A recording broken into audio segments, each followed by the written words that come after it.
for Fiscal Accountability. And on behalf of the Center, I'd like to welcome you all and thank you for joining us today during what some call the dog days of summer. But the heat is certainly not the only thing that's oppressive these days, and that is why we're here today. There's something else that is posing a burden on Americans right now, and that is the burden imposed by government. Today we're marking Cost of Government Day, the day when the average American worker is finally done paying off his or her share of spending and regulatory burdens imposed by all levels of government. So after we go home today, and when we get up in the morning, we will have finally met all those burdens, and tomorrow will actually be the first full day that we're going to be working for ourselves. With Cost of Government Day falling on August 12th, this date arrives not only 26 days later than last year, but it also arrives later than it ever has since 1977, which is the first year for which we ran those numbers. Today, you will hear from this year's author of the report how we arrive at our conclusions and what it means for taxpayers. Then she and our other panelists will elaborate on how certain policies, and those are either implemented policies or policies that are currently under consideration, affect the cost of government. But before we get started, I'd like to thank a few people that were instrumental in getting the report put together, and then certainly also getting this event put together. First, I'd like to thank our Thomas Jefferson Fellow and author of the report, Monika Ciesielska. She diligently gathered the data, crunched the numbers, and expanded the scope of this year's report to the extent that we now have a product that we're very, very proud of. I want to thank Grover Norquist, President of the Americans for Tax Reform Foundation, as well as the entire staff and our associates at Americans for Tax Reform, and there specifically Maddie Duffler. All of these people provided valuable input and support throughout the process of writing the report, editing the report, and putting together today's event. Last but not least, I want to thank our speakers who took the time out of their busy schedules to discuss certain aspects of the cost of government with us today. Cost of Government Day certainly isn't a cheerful date, but we feel it's an important one to mark because it serves as a grim reminder that government has in fact dramatically increased in size and scope and is now placing a significant burden, and much more significant than in previous years, on taxpayers. You can view our full report at costofgovernmentday.org. And what I would like to do now is ask Grover Norquist to say a few words on behalf of the Americans for Tax Reform Foundation, with which the Center for Fiscal Accountability is co-issuing this report.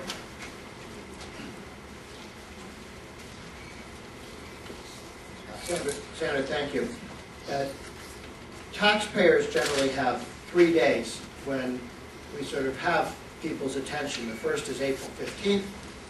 The establishment press is ready to write a story about taxes on April 15th. Tax Freedom Day, the day if you add up all the taxes, federal, state, and local, that people pay, divided by total income in the country, about a third of the income Americans earn is paid in taxes. That's another day when people say, okay, let's think about the cost of taxation.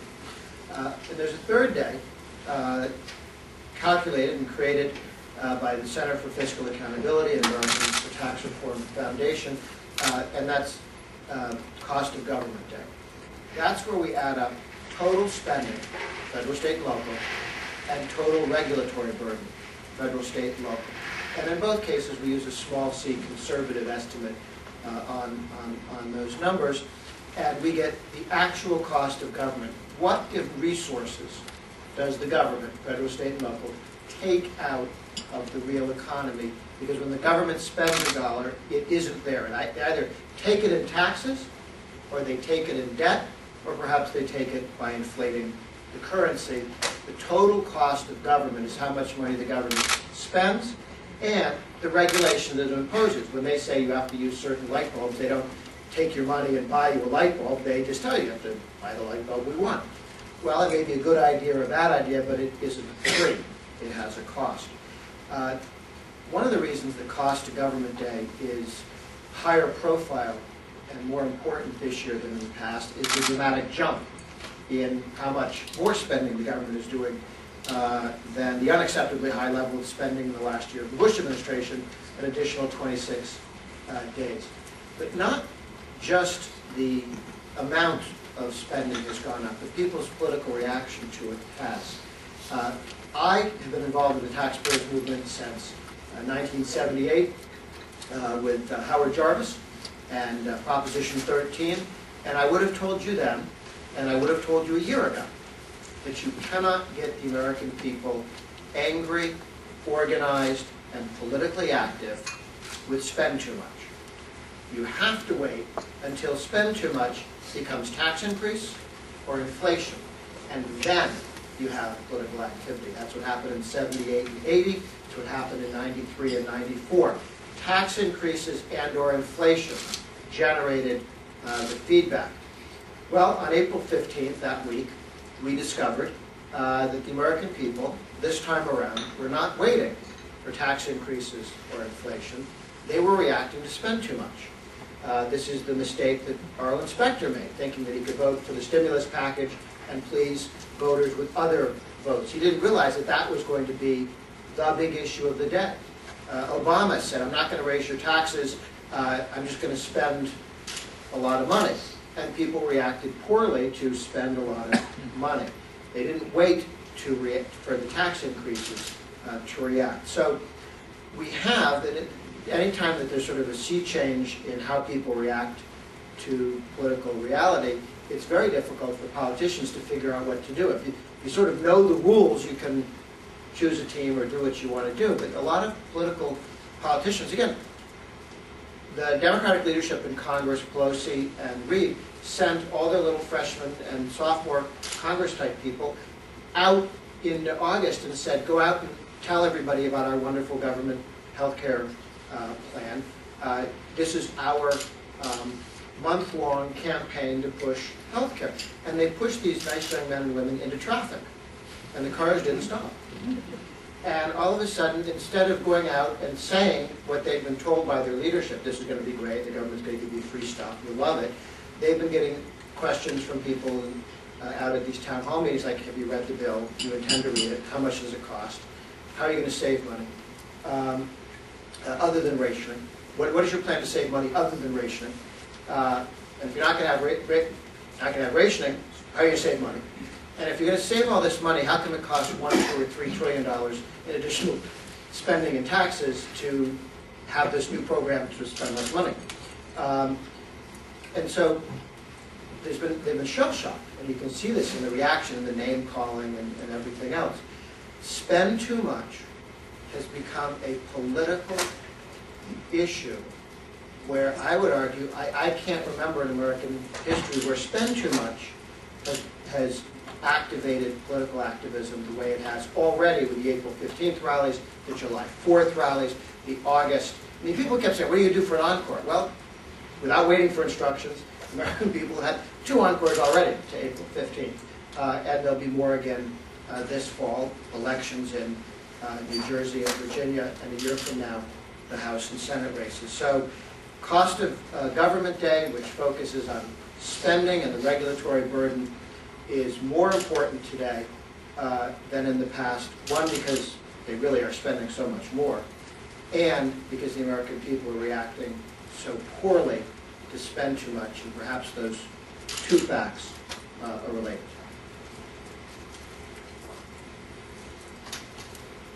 Thank you, Grover. And without further ado, I'd now like to ask Monica Cieselska, our Thomas Jefferson Fellow and author of this year's report, to share our findings with you. Monica holds a master's degree in international relations from the Warsaw School of Economics in Poland. She has an extensive background in econometrics, international economics, foreign policy, management, public policy, public and social policies and history, and is the co-author of the study GDP Growth Convergence in the EU accession countries, which was presented at the 3rd International Meeting on Economic Cycles in Spain in 2004. Monica?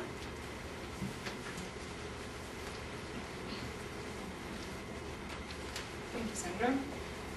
Just to reiterate, Cost of Government Day is the day of the calendar year in which the average American worker has earned enough gross income to pay off his or her share of the spending and regulatory burden imposed by the government on federal, state, and local levels. This year, the Cost of Government Day falls on August the 12th, which is 26 days later, almost a month, than in 2008.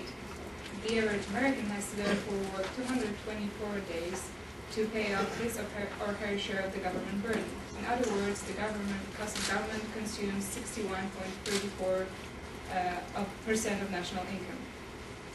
In 2009, we have to work additional 43 days to pay for the cost of government when compared to 2000, when the cost of government was June the 29th. In fact, as you can see on the chart, between 1977 and 2008, the cost of government day has never fallen later than July 20th in 1982. The driving factor behind the very late cost of government day is that all the cost of government factors, federal spending, state and local spending, and regulations are now moving faster than the national income, which in fact shrunk as a result of the financial crisis in 2008. This year we have expanded the scope of the Cost of Government Day report to include a number of case studies. The purpose of the case studies is to explore the possible effects implementation of certain policies would have or has had on the 2009 Cost of Government Day. These are the Travel Asset Relief Program, the American Recovery and Reinvestment Act, so-called stimulus, cap and trade, tax deferral and foreign tax credit, value-added tax, and Davis-Bacon Act. And the report will also include guest case studies from California by one of our panelists, Assemblyman Chuck DeVore, and from New Jersey by Assemblyman Jay Weber. On this chart, you can see the components of this year's Cost of Government Day. The largest one, of course, is federal spending. The average American worker has to labor 111 days to pay for the costs connected with federal spending, which is now consuming 30% of national income. As you can see on this chart, this is a significant leap compared to 90 days in 2008. In 2009, federal spending has expanded by almost $1 trillion, mostly due to the Travel Asset Relief Program and the American Recovery and Reinvestment Act of 2009 passed under the guise of economic stimulus. To make things worse, and in spite of the promises to the contrary, through TARP and stimulus, taxpayers' money is being spent with little oversight or transparency and will most possibly bring no long-term positive effects. The original purpose of TARP was abandoned. Instead of purchasing toxic assets, the Treasury is now bailing out failing unionized automakers and providing financial assistance to insurance companies. What's troublesome is the fact that the first banks to receive TARP funds were in fact pressured into accepting them, and that even repaid funds could likely be distributed under the TARP program perpetually, as remarked by the Treasury Secretary Tim Geithner. The so-called stimulus package is of course doing its part in this spending extravaganza. Now, more than ever in the recent U.S. history, we're looking at the ongoing expansion of the reach of the federal government into the free market. Partial nationalization of large parts of the financial sector and some branches of the industry might be a doomsday scenario, but looking at what's happening right now, it's certainly a possible one. We have calculated,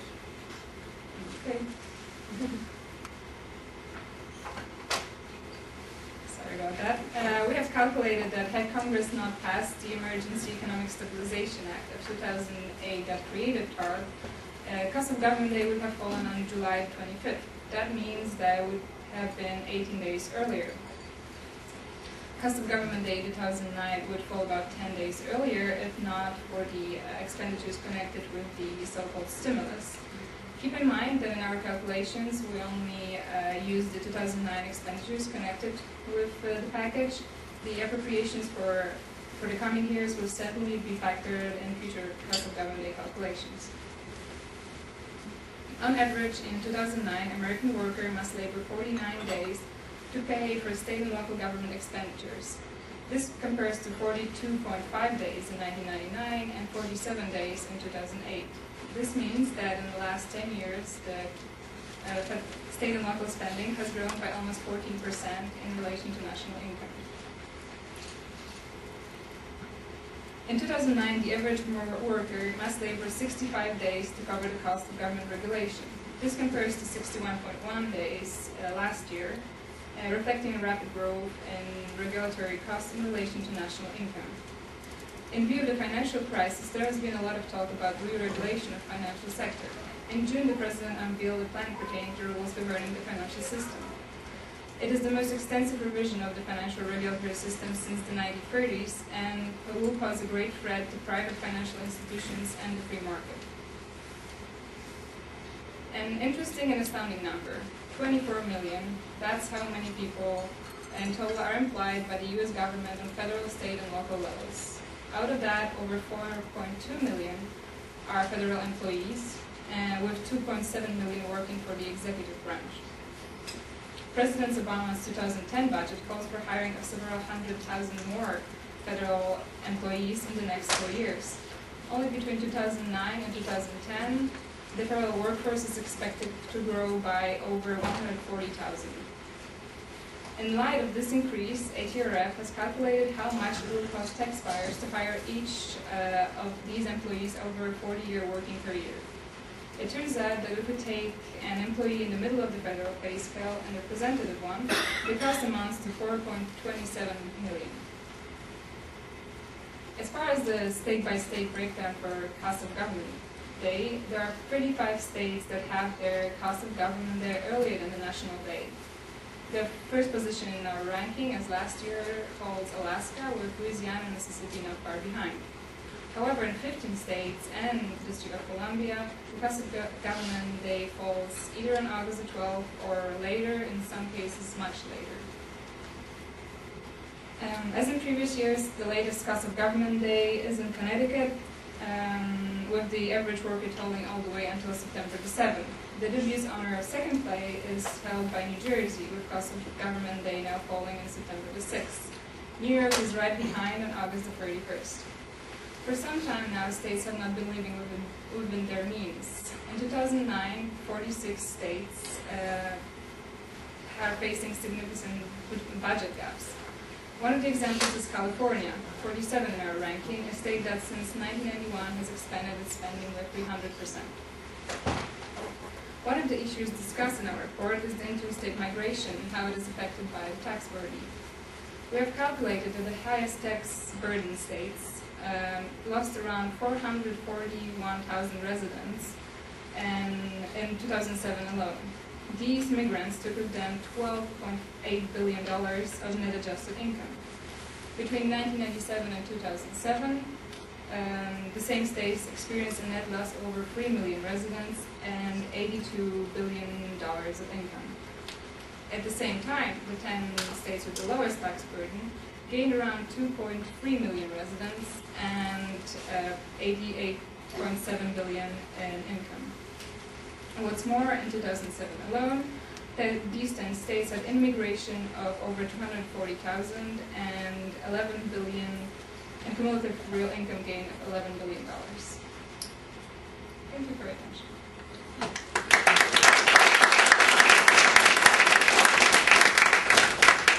Thank you very much, Monica. And I guess now that we're all familiar with the key findings of the report, I would like to ask our fellow panelists to share their insights with us. And after that, we'll have time for Q&A.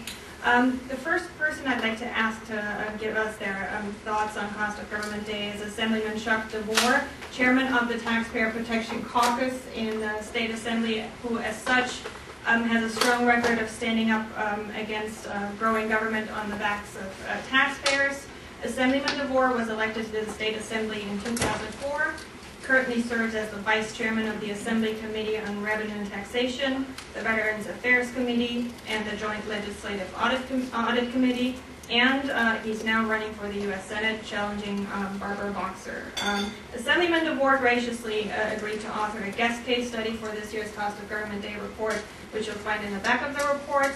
And coming from California, a state where taxpayers have to work not just until today, but until August 23rd to pay off their share of cost of government, he certainly knows a thing or two about that issue, and he's going to share his perspective now. Thank you. It's great to be here, and I'm especially proud to be the Americans for Tax Reform Taxpayer Protection Caucus chair. You know, they say that as goes California, so goes the nation. Be afraid, be very afraid.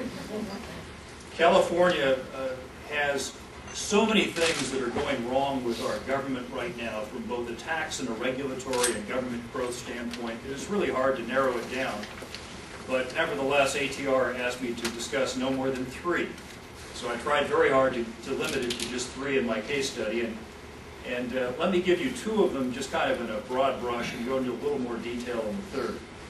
The 3 areas that I selected for the case study had to do with California's overburdened and inefficient welfare system, with our prison system, and with AB 32, which was the global greenhouse gas emission reduction law that we passed 3 years ago, again proving the point, as goes California, so goes the nation. So let's talk about welfare for a moment. California, with 12% of the nation's population, currently accounts for 32% of the nation's welfare caseload. 32%. It's because we have the highest benefits, the most optional benefits, minimal to no fraud checks, and as a result, Californians who would prefer welfare to work have learned how to use the system. In fact, we have imported people who use the welfare system from other states because we are the sole remaining state in the Union that has not really formally implemented the welfare to work reforms from the historic 1996 welfare to work law that signed into law by President Bill Clinton. In fact, in California, simply registering for a community college class but not actually attending is sufficient to count as work. And so we have a lot of work to do. Now, for the first time in the many years that we've now had, 6 years now that Governor Schwarzenegger has been in office, to his credit, every year he has proposed modest reforms in health care delivery for the state's Medi-Cal system as well as in CalWORKS, the state's welfare system. And every year, like clockwork, the Democrats rejected. This year, last month, we actually had modest improvements in reforms in both programs. Not enough, but the first step in the right direction in over a decade in California. Now, the prison system. Contrary to popular mythology, because of California's 3 strikes law, California actually incarcerates as a percentage of its population about the national average. Where we're anything but average is in our cost to incarcerate those prisoners. California spends about $46,000 per prisoner to incarcerate inmates. The national average is about $29,000 per inmate. And of that $46,000 cost, which we're expecting to go up to $49,000 this year, fully $14,000 a year is due to health care. Even though our prisoners, prior to the many lawsuits filed against the state prison system by the ACLU, even though our prisoners were more healthy, not only than other prisoners of a similar age and gender in the rest of the country, but actually more healthy than their cohorts on the outside. Because, of course, they're working out, they're getting 3 squares a day, they can't legally smoke or drink. So they were actually healthier on average than people of the same age and gender on the outside. But nevertheless, we're under several prison lawsuits. We have a 3-judge panel running our prison system.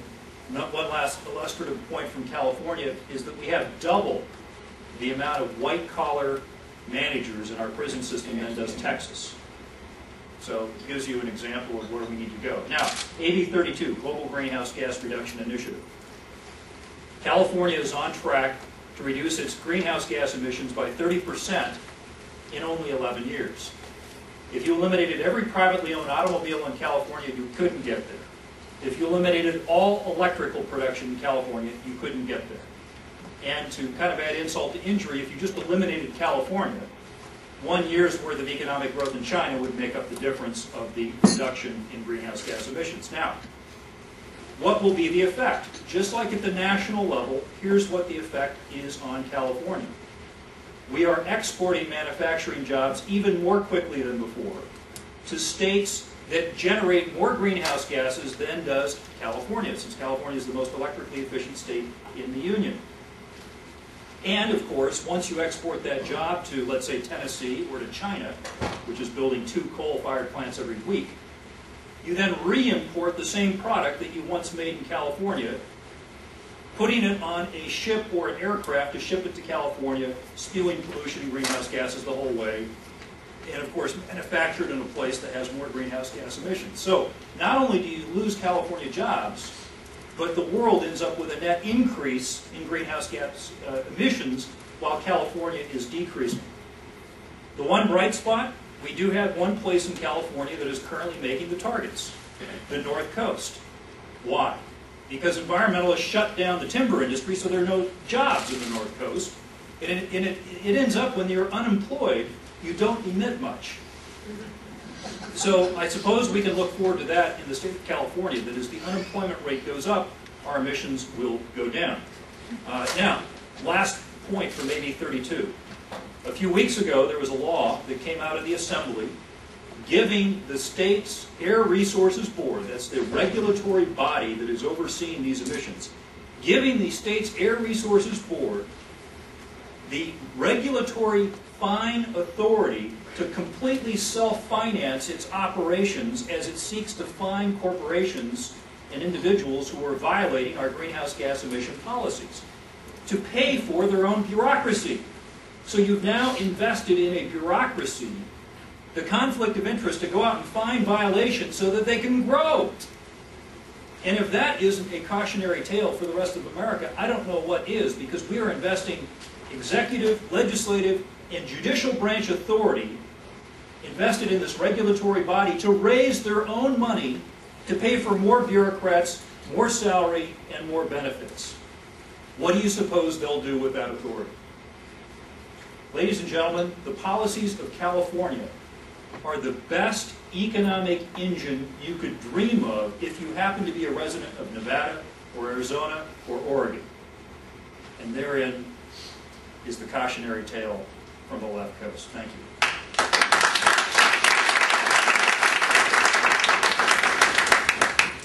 Thank you very much, Assemblyman DeVore. I guess we have every reason to be afraid at this point.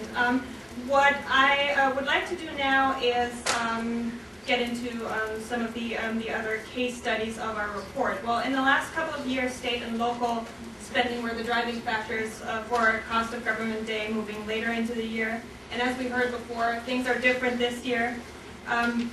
Federal spending is the main driving factor, and we're looking at a couple of specific policies and how they have affected, or how their implementation would affect Cost of Government Day. Monica already went over TARP and stimulus, and another one of those issues is one that the Assemblyman just alluded to, cap and trade.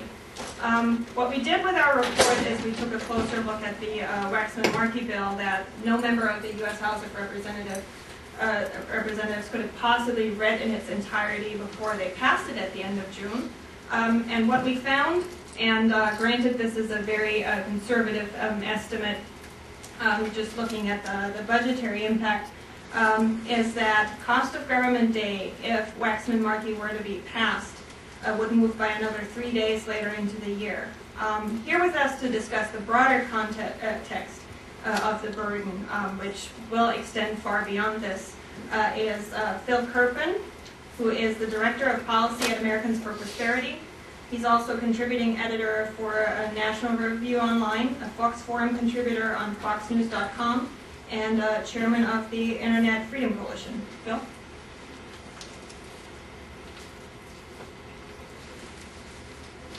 Thank you, Sandra, and thank you, Assemblyman DeVore, for explaining exactly what we've got in store for ourselves here. And this is absolutely a California export to Washington. It comes out of Nancy Pelosi and Henry Waxman and all sorts of West Coast green radicals. And the concept here, it really goes back to 1993 with the BTU tax. And in 1993, Al Gore wanted an energy tax. He wanted to force people to use less energy, use less fossil fuels. It's supposed to be good for the environment and so on. They went for a straightforward energy tax called the BTU tax. They made a lot of Democrats walk the plank. They passed it in the House. It never got out of Senate Finance Committee, and Al Gore told the Financial Times the lesson he learned from that is that you can't be for energy tax hikes, it loses elections. He said that helped us lose in 1994. So they went back to the drawing board. They said, how can we have a huge energy tax and pretend it's not a tax? And that's where this cap and trade concept came from. It also came from some geniuses at Enron and Goldman Sachs who figured if instead of having a straightforward tax, we have a complex regulatory scheme, we can also make a lot of money on administering it and buying and selling and doing that trade portion of cap and trade. So fast forward to this year, with the largest tax revenue source in the Obama budget was so-called climate revenues from cap and trade. They had it in there at $645 billion. White House economist Jason Furman said, really, it might be 2 or 3 times that amount. We're not really sure. The White House wanted to auction off the permits, the allowances for using fossil fuels, bring the money into the Treasury and spend it on whatever they'd like to spend it on. Give them credit for being honest. They basically said this is a huge tax. House of Representatives takes it up and they say, well, we need to get industry on board. And if we make them pay for the permits, they'll all fight against us. So what if we give them out for free for the people who want to play ball with us, even though they're worth a fortune? Pay no attention to the fact that White House Budget Director Peter Orszag said in March that if you give the permits away, it would be the largest corporate welfare program in U.S. history. They did it anyway, and it is. And as a result, there's a lot of industry support for this bill, and from the consumer perspective, it's absolutely as much a disaster as if they made them pay for it, because the cost of the program still gets passed on. Now, Sandra mentioned that this 3-day estimate for the impact of cap and trade is just based on the budgetary impact. CBO says this program will cost about $845 billion. Now, the reality is the real cost is going to be much larger, and if this did pass, I think it would also show up in the regulatory compliance section of future cost of government day reports. There's some really good numbers in here from the Heritage Foundation. They found that on average it would eliminate over 1.1 million jobs. Electricity prices would go up 90%, gasoline prices 74%, natural gas 55%. Energy prices for the average family under this plan, just energy, would go up $1,500 per family per year. The overall loss to purchasing power for families would be about $4,600 for a family of 4. Now, if you're Al Gore and you're making $50,000 a speech, you don't really care that much if your $30,000 home energy bill doubles. But for ordinary Americans, this is a huge hardship. It means they have to give up things that matter in their lives. And we're already standing here, it's the middle of August. We're in the middle of August, we're doing Cost of Government Day. I guess the good news is they upped the ante on sandwiches and got the deluxe ones to try to get turnout here. But the bad news is, this is scary stuff. We're now working 8.5 months to pay for the cost of government. We've got only 3.5 months to work for ourselves. If policies like this are passed, there'll be little, if any, time left for us to work for ourselves. It'll all go to government. Government will control the allocation of all the resources in our economy. It'll be based on political favoritism, not based on who's actually efficient and effective and productive. And if that happens, that would be a real, real tragedy. I want to commend Assemblyman DeVore. He just signed a pledge that we have at Americans for Prosperity not to support any global warming bill that includes a hidden tax hike and increase in revenues. I hope that other members of Congress, members of the Senate, and aspiring candidates will make the same commitment, because whatever we want to do on the environment, whatever we might think is justified, it shouldn't be used as an excuse to hide a huge increase in the burden of government, a huge increase in taxes. We should have an honest debate about the environment, not a hidden tax hike inside something that's supposedly an environmental bill. Thank you.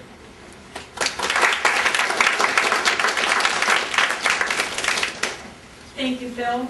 And as if that wasn't enough already, there are still a number of other issues and other policy initiatives that are threatening to move Cost of Government Day later into the year. And another one we took a look at is a lesser known but no less important issue that has to do with competitiveness.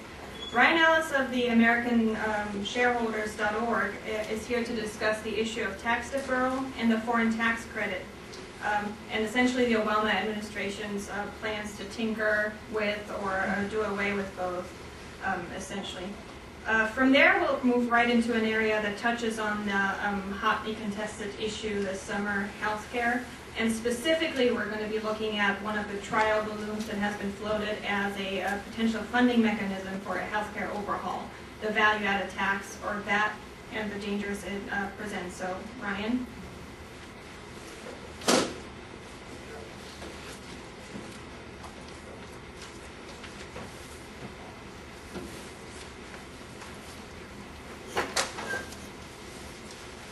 Okay, thanks a lot.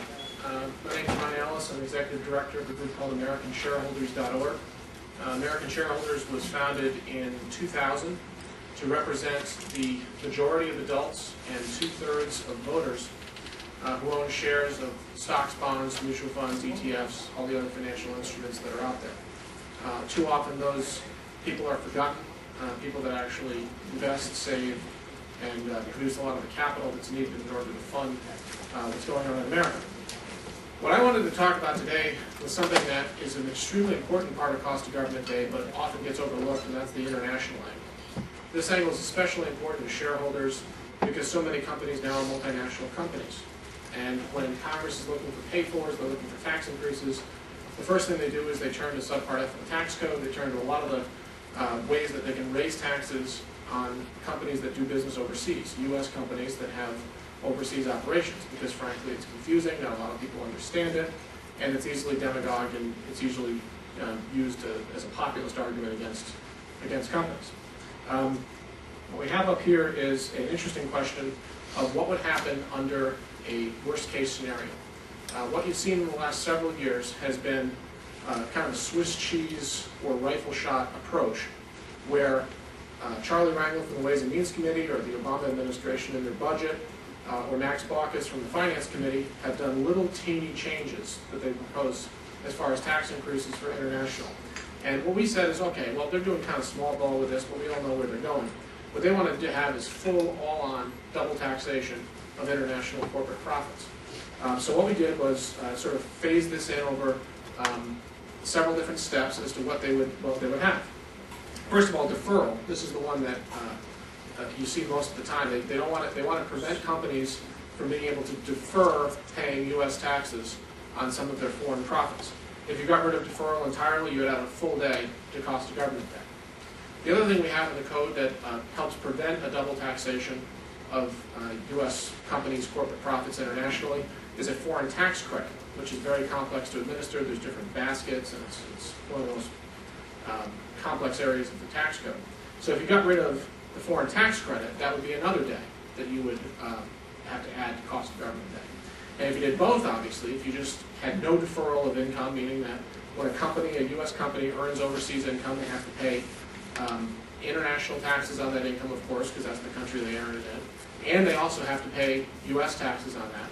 And if you didn't give them an ability to take a foreign tax credit for that, that would add 2 full days to the Cost of Government Day. The reason this is important is because it doesn't have anything to do, so much to do with shareholders as much as it has to do with jobs. The U.S. is one of the only major industrialized countries left in the world that taxes its international income of its own taxpayers this way. Most countries have a system that's known as territoriality. Under territoriality, if you are an Irish company and you sell a widget in France, you pay corporate income tax in France, and Ireland doesn't bother you anymore. However, if you're a United States company that sells that widget in France, you've got to pay corporate income taxes in France, and then at some point when you bring that money back over here, you're also going to have to pay some tax to the United States government. That's what's called a worldwide tax system. A worldwide tax system does a couple of things. One, it encourages U.S. companies with an international subsidiary to become an international company with a U.S. subsidiary. If you ever wondered why Daimler Chrysler isn't called Chrysler Daimler, that's why. Because it's much cheaper to have a German company with a U.S. subsidiary. If you move to a territorial system, it would actually harmonize with what the rest of the world does.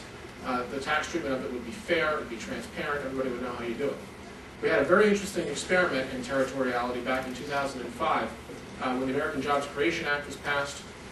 What happened was, for 1 year and 1 year only, we told companies that if you have these foreign earnings that you've had sitting in overseas bank accounts and you want to bring them back to the United States, we're not going to let you bring it back for free, but we'll let you bring it back, and you only have to pay effectively a 5.25% repatriation tax rate, which in many cases would be much lower than what they would have to pay.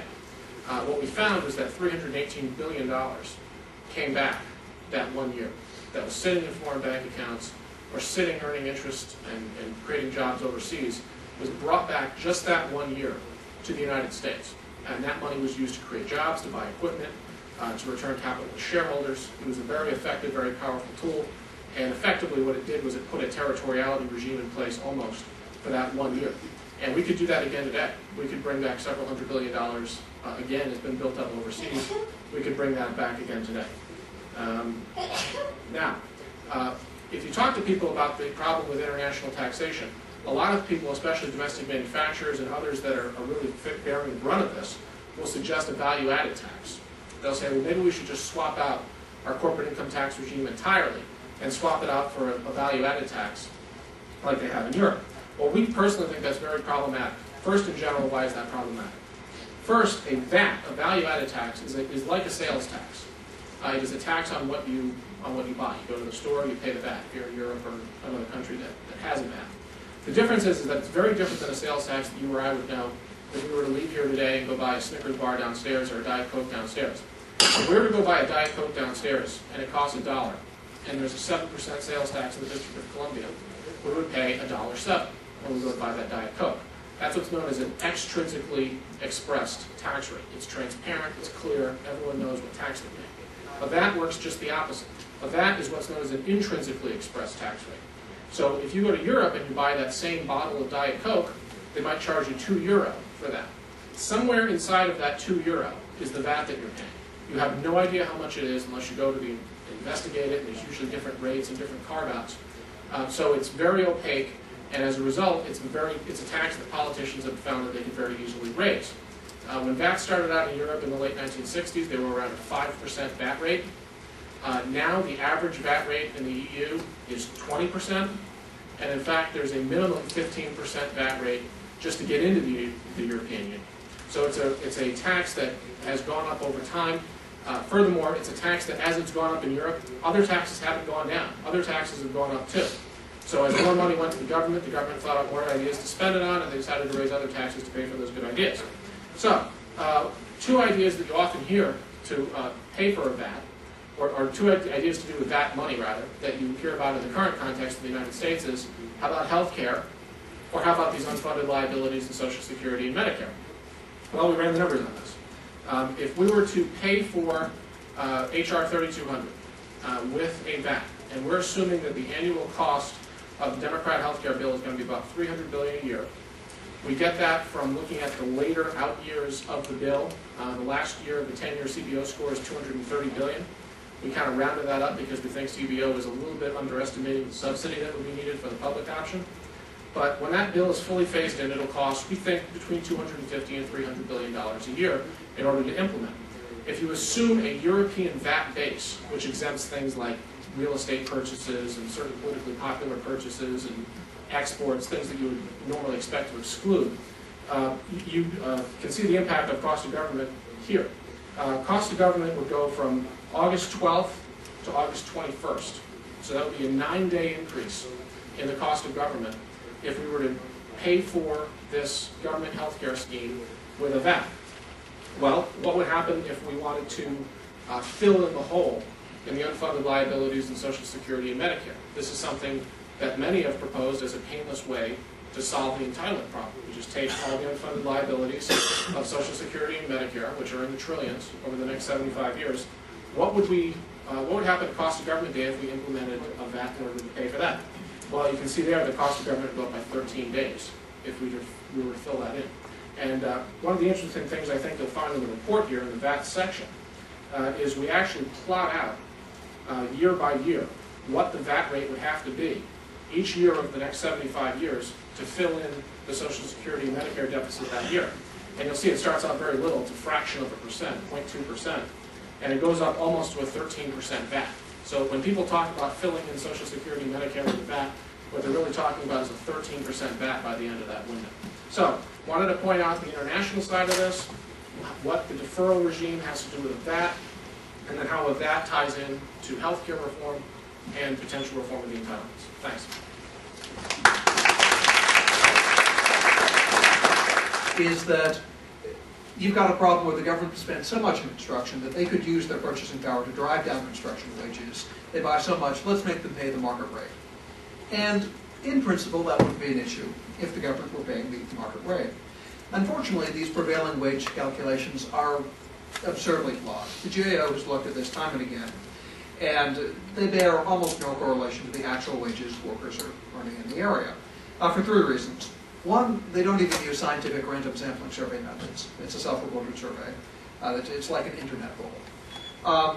Two, the surveys are massively out of date. It takes them years and in some cases decades to come back to resurvey areas. So the average survey is 7 years out of date. And three, the survey forms that they send out are so complex and are asking the contractors for information in a form they just don't keep it. Like how much do you spend per hour on healthcare benefits for your employees? If you're a contractor, you have no idea. And so they found 100% error rates when they went in and did thorough audits. 100% error rates. That's not just bad. That's government level incompetence. But the net result is that these Davis-Bacon wages are in some cases way above market wages and in some cases way below. If you go to San Diego, California, the Davis-Bacon rate for an electrician is $32 an hour. Quite a bit higher than the $23 an hour market rate. Go to Long Island, New York, and you're paying $45 an hour. You as the taxpayers to hire these electricians. When if you paid market prevailing wages, you'd actually only be paying $31 an hour.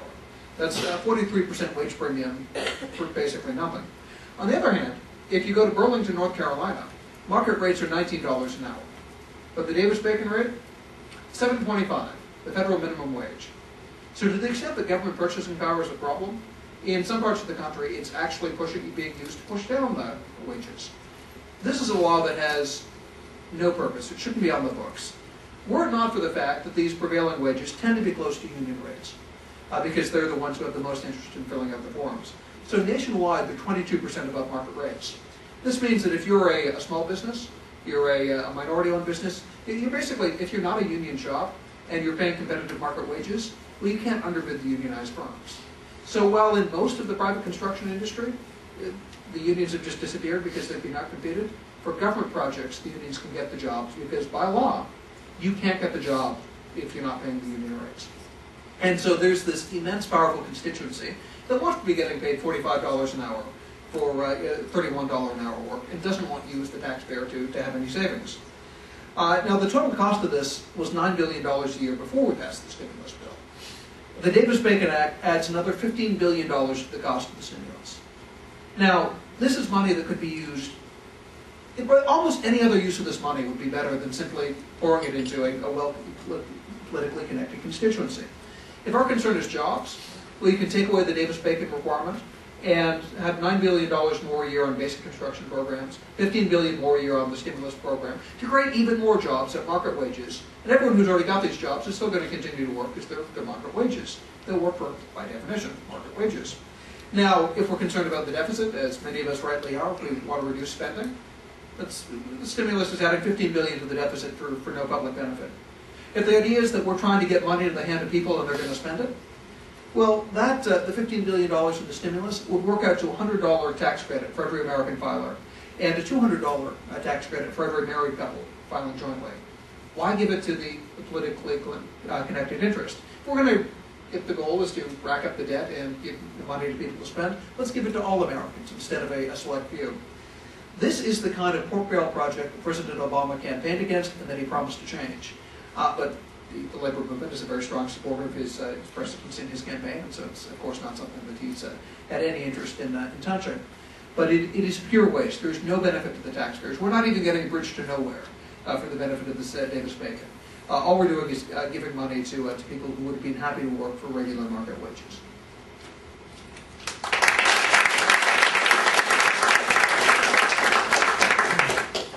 Jane Grover Norquist, you mentioned the reason Davis-Bacon was put forward was to keep African-American workers from moving up to New York and getting jobs with government contractors at the time, but that was no longer the reason for the legislation.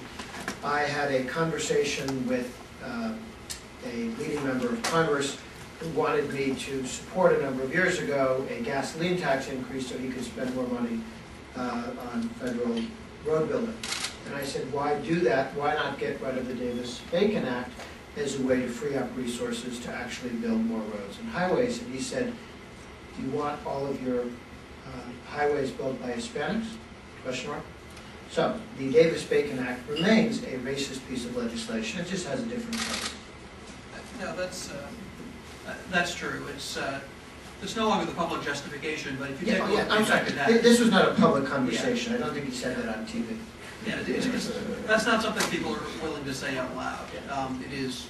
You take a look at the studies and you find that because union members are disproportionately non-minority, then it has the effect of freezing out minorities. And when you've had states that get rid of their version of the Davis Bacon Act, you've had the effect of having minority employment go up, minority earnings go up, but the earnings and the employment of white union members goes down. Well, thank you, James. And I guess now that we've so thoroughly depressed everybody with our findings here, I just want to say, while the overall outlook is bleak, as Grover mentioned, there are some rays of light, and they come, for one, in the form of viable reform proposals that are on the table. Free market reforms are available. But the other thing that is encouraging is a growing awareness on the part of taxpayers, and we're just hoping that our report is going to be doing its part, as well as this panel discussion here today, to contribute to expanding this awareness. So again, you can get the report at costofgovernmentday.org. And with that, I want to thank all of our panelists, and thank you, and open it up for questions from the audience.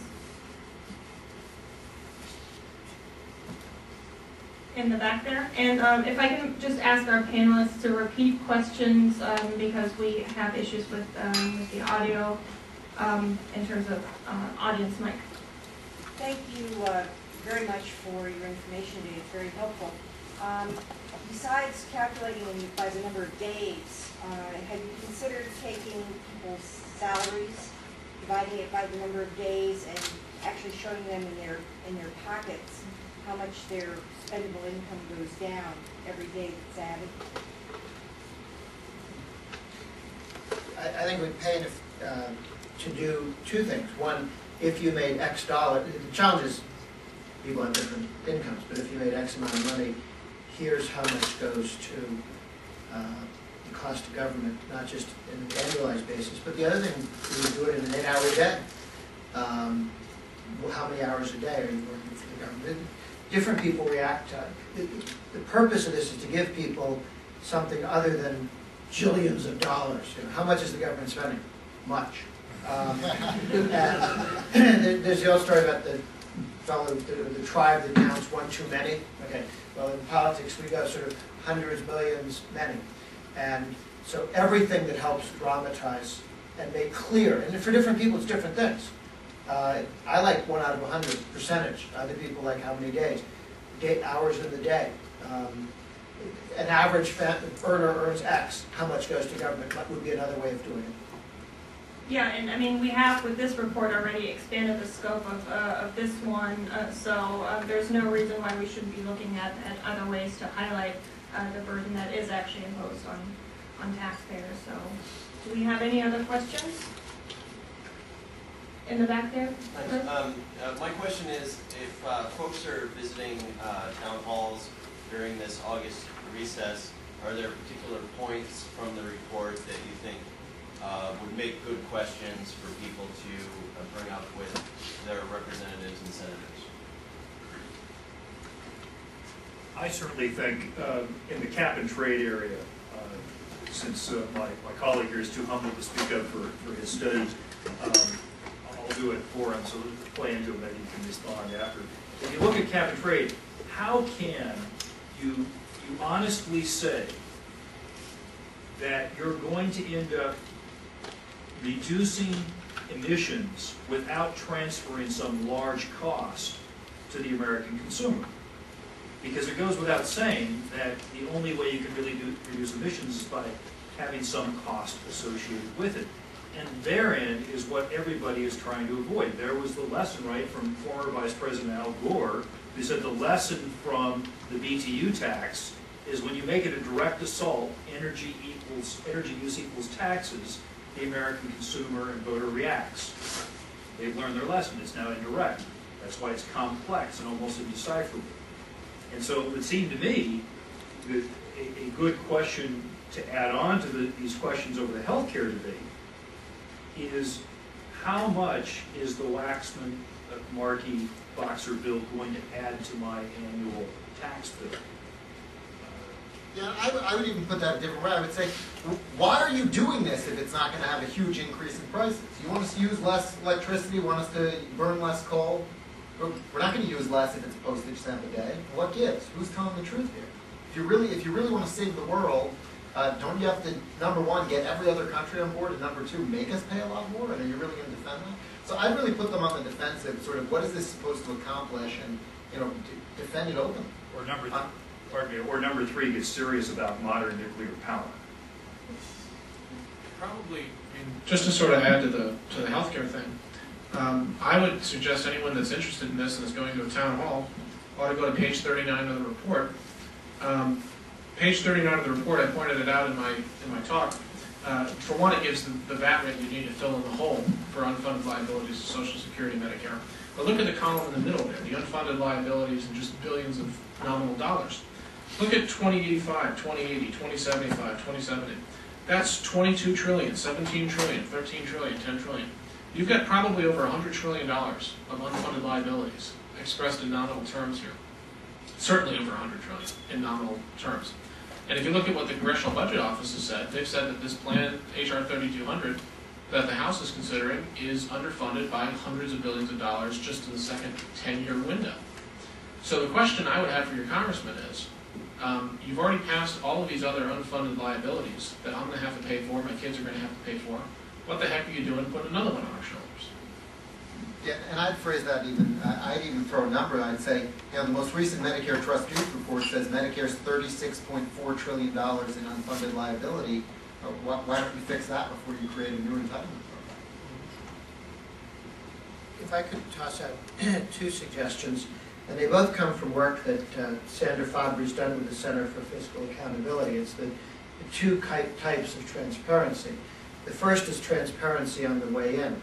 One of the things that is being asked of congressmen and senators in some of these town hall meetings that so upsets them is, will you promise to read the bill before you vote for it? Mm-hmm. This was the problem that Sebelius and Specter had when it came up, and it's what a number of the Democratic leaders have laughed and said if you had to read the bills, we wouldn't pass anything. I think that reform, I guess Congressman Boehner has a bill to require a 3-day waiting period before the House could vote on a bill. It would have to be on the web for everybody in America to read for 3 days. I tend to think 3 days is not enough. I really think it needs to be 5 days. We need a full week so that, because when they throw something up, I'm not necessarily going to go to work and read it that day.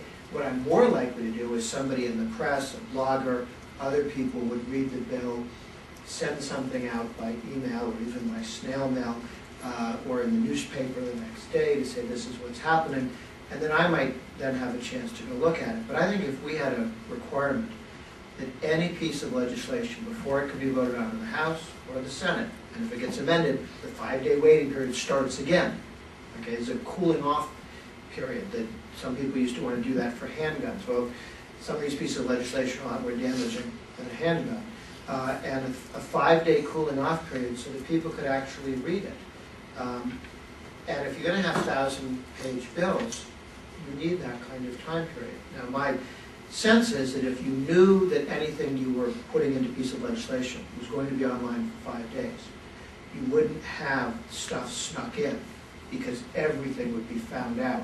The stuff that went into the stimulus package to give the Goldman Sachs guys bonuses and none of that goes into a bill if you know it's going to be there for 5 days. So transparency on the way in is one of the things that I think can come out of the unpleasantness of the last couple of years with people throwing 1,000-page bills up and overnight tarps. You know, we must give $750 billion to my friends. Why? Trust me, it's an emergency. Nothing's an emergency. They can't wait 5 days for people to read the legislation. The other is transparency on the way out.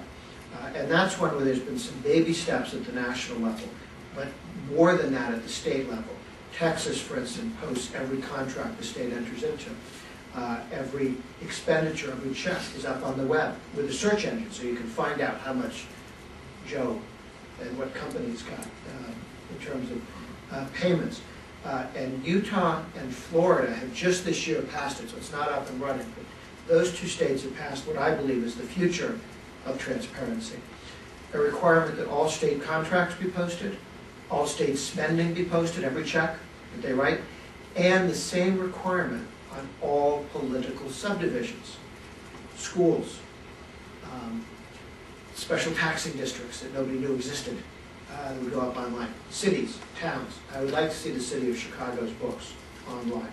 I would like to see Miami's spending online. So when you have transparency on the way in and transparency on the way out, I'm a lot more confident that what's in the bills will improve at both levels. Because if you know everyone's going to read it, you don't stick in crap. And if you know everybody's going to be able to follow the dollars, you don't hide the stuff to your friends because it's not going to get there. And people will see it happen.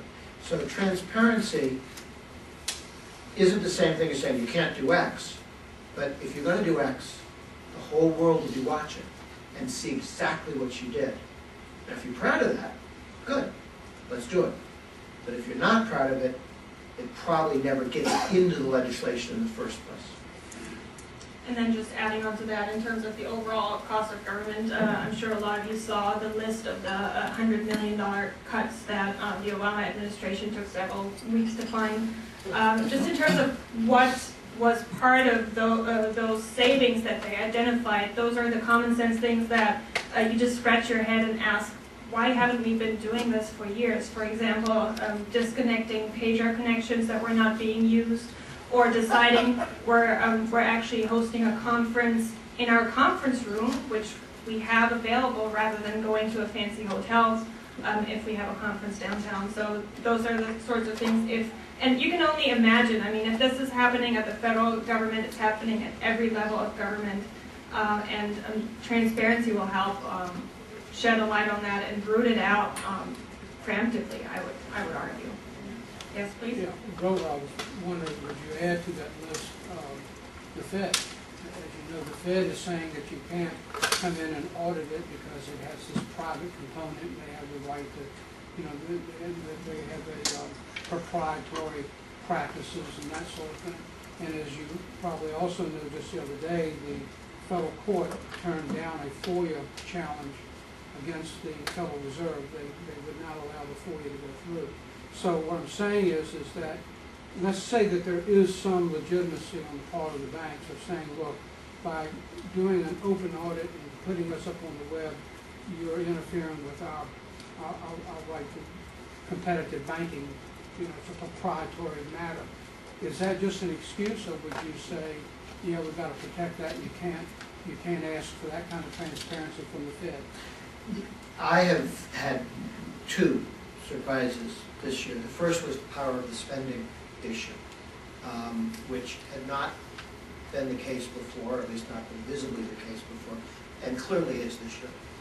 The other is the idea that you could get a majority of the members of the U.S. House of Representatives to co-sponsor legislation to require an audit of the Federal Reserve System, because I didn't think most Americans knew what the Fed was or cared enough about it. And one of the things that flowed from Ron Paul's presidential campaign was that people in the minority, but a persistent, interested, informed, educated, and did I say persistent minority of people feel very strongly about this, to the point where it's 270 co-sponsors for that legislation? 290, okay, keeps changing. 290 co-sponsors in the House to audit the Fed. That you could get that many people that interested and convince congressmen that they'd better get on this bill, because people keep gnawing on their ankles if they don't. That has been a pleasant, those are both pleasant surprises, by the way. I'm pleasantly surprised that people get excited about spending, and I'm pleasantly surprised that people consider a transparent Fed, an audited Fed, to be worthy of their time, attention, and activity, and have been able to communicate that to congressmen who probably couldn't spell Fed. Do we have any other questions? Well, seeing none, I would like to thank everybody for joining us here and thank our panelists, and wish you all a happy Cost of Government Day, I guess.